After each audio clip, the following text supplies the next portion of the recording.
ค่ะช่วยแนะนำตัวด้วยค่ะชื่อนพพรครับอยู่หมู่บ้าน Discovery ลำลูกกาคลอง4ครับค่ะท่วมสถานการณ์น้ำท่วมนี่ท่วมนานหรือเปล่าคะก็ประมาณเดือนครึ่งนะฮะค่ะแล้วท่วมก็หนักมากก็ความสูงก็ระดับน้ำประมาณเกือบ2 เมตรนะครับค่ะแล้วก็สภาพบ้านที่เข้ามาดูนี่เป็นยังไงบ้างคะหลังจากน้ำท่วมในบ้านและนอกบ้านนี่มีแต่คราบดำเป็นคราบมันๆอะไรอย่างเงี้ยฮะแล้วก็มีคราบโคลนอะไรอย่างเงี้ย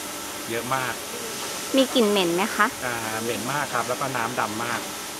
ค่ะแล้วก็คิดยังไงอะคะถึงที่จะมาเลือกผู้รับเหมาที่จ้างคลีนนิ่งของบริษัทคลีนคือได้รับโบรชัวร์จากที่เขามาประชาสัมพันธ์นะครับก็โทรไปสอบถามแล้วก็ดูรายละเอียดจากโบรชัวร์แล้วก็คือน่าสนใจก็คือเลยนัดทีมงานเนี่ยเข้ามาดูแล้วก็คือเนื่องจากว่าก็คือคุยแล้วเนี่ยคิดว่าน่าจะเป็นการบริการที่ค่อนข้างโอเคก็เลยนัดให้เขามาทำครับแล้วพอหลังจากที่พอเขามาใช้มาทำงานแล้วเนี่ย